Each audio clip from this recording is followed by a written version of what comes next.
అందరికీ నమస్కారం. అమ్మ మాట అమ్మాయి బాట ఛానల్కి స్వాగతం. కథ చెప్పుకుందామా? ముహూర్త బలం. రామశాస్త్రి పంచాంగం చూసి లెక్కలు గుణించి 10 రోజుల తరువాత తన కూతురి పెళ్లి సంబంధం కోసం రామాపురం వెళ్ళడానికి ముహూర్తం నిర్ణయించాడు. భార్య అతన్ని తొందర పెడుతూ, నిక్షేపం లాంటి సంబంధం ఆలస్యమైతే మరెవరైనా తన్నుకుపోగలరు, కొంచెం ముందుగా వెళ్ళకూడదా అన్నది. రామశాస్త్రి భార్యను గట్టిగా కసిరి మంచి ముహూర్తాన ప్రారంభించిన పనులు నిర్విఘ్నంగా కొనసాగుతాయి. ముహూర్త బలం నీకేం తెలుసు అన్నాడు.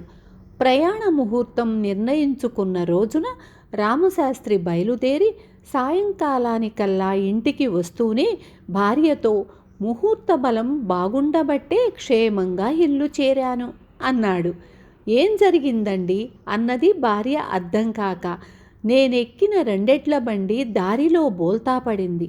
నాకు తప్ప బండిలో ఉన్న వాళ్ళందరికీ దెబ్బలు తగిలాయి అన్నాడు రామశాస్త్రి. అయితే మీరు రామాపురం వెళ్ళనే లేదా అని అడిగింది భార్య. వెళ్ళకేం, వెళ్ళాను. వాళ్ళు నిన్ననే మరొక సంబంధం ఖాయం చేసుకున్నారట అన్నాడు రామశాస్త్రి. విన్నారు కదా, ముహూర్త బలం ఏంటో మీకు అర్థమైందా? రేపు మళ్ళీ ఇంకొక మంచి కథతో మీ ముందుకు వస్తాను.